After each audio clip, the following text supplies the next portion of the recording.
Happy Sunday. Welcome to the Daily Bible Wrap Up. Right before recording this morning, I had a series of hiccups, so I hope they're gone. And that kind of aggravated my allergies a little bit. Of course, it's that time of the year, late spring, getting close to summer. Hopefully, it won't be an issue today on the recording. We're going to start today. We are in Psalm 72, and this is the last psalm of David. He's praying for Solomon, I think. Quote, this is the way the psalm starts. Quote, "Give your love of justice to the king, O God, and righteousness to the king's son. Help him judge your people in the right way."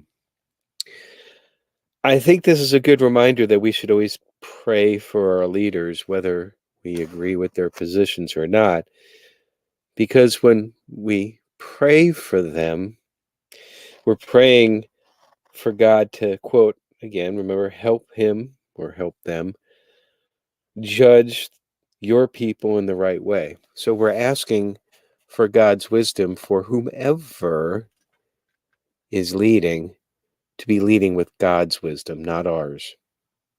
And believe it or not, sometimes you're not right, but God always is. We turn in the New Testament. We are in Acts chapter 7. In fact, we are at verse 20, and very short update for today because this is still Stephen going through the history of the people to the religious leaders. Again, I think that this is his attempt to show the religious leaders that he understands the law and the history. So I'm sure we'll pick up that tomorrow. He goes through starts with the Moses' birth, and the reading today ends with the creation of the golden calf. We know that story.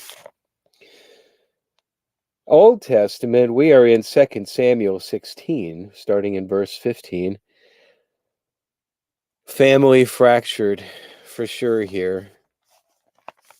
Absalom and all of the army of Israel arrived at Jerusalem. So Absalom actually has control of the army of Israel. Now, I might have missed that before. I don't know, but it's clear now. It's clear that Absalom has, in fact, assumed control over all of Israel. Now, David's friend Hushai, hope I'm pronouncing that right, stayed to support Absalom, seems like at least, on the surface. We'll find out that may not be true in just a moment. Absalom's advisor, Ahithophel, Ahithophel, it's a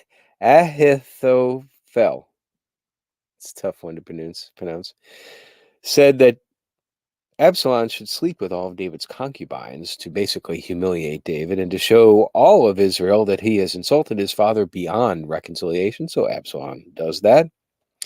That brings us into 2 Samuel 17. Ahithophel then encourages Absalom to let him choose 12,000 men to pursue David, to kill him and then bring the people back to serve Absalom. Now, Hushai disagrees, saying that David and his men are, quote, as enraged as a mother bear who has been robbed of his cubs. So he's implying or stating out that it's just like, you don't want to send just 12,000. You want to send the whole army. I mean, these people, they know war. They're warriors. They will fight back. And that Absalom should actually lead the charge here. Now, Hushai then covertly tells two priests to warn David so he could escape. So it sounds to me that Hushai stayed behind to be an inside person to help David. That's the way it seems like it's shaping up, that he's a spy for David. Or his loyalty to David has not waned, I guess maybe is the right way to say it. Meanwhile, the shame of his advice not being followed drove Ahithophel to suicide, to which I'm glad at least that I won't have to pronounce his name anymore, or try to. Absalom pursues David, who finds allies who provide him and his men with provisions at Mahanaim. And then in 2 Samuel 18, David organized his men under generals and captains. Remember, David is a military strategist. He's been doing this for a while. He has experience with kings chasing him, at least one before, Saul. David insisted on going with them on the campaigns that were going to be coming up, as the entire Israelite army seems to be chasing him now. But his generals and captains said that's really not a good idea. I mean, they're really just after you, and you're worth 10,000 of us. Probably more if you think about it. And so David agrees to stay behind. But he ordered his troops to deal gently with Absalom, which I find amazing that after this, they still trying to protect his son who wants to kill him. Quite a dysfunctional family, because just remember, Absalom killed, and I'm forgetting the name, of the half-brother who raped his sister, Tamar. Almost need a flowchart to keep up with all of this. Anyway, the battle began at Ephraim. Absalom accidentally gets his head caught in a tree. He's hanging by his hair. I guess he was riding his horse and his head got caught, and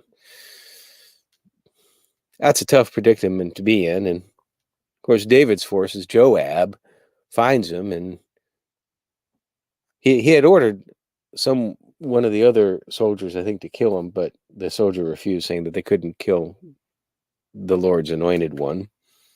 I don't think that Absalom was actually anointed, though.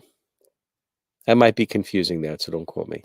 But in any case, Joab and 10 of his armor bearers, they take care of the job. They kill Absalom.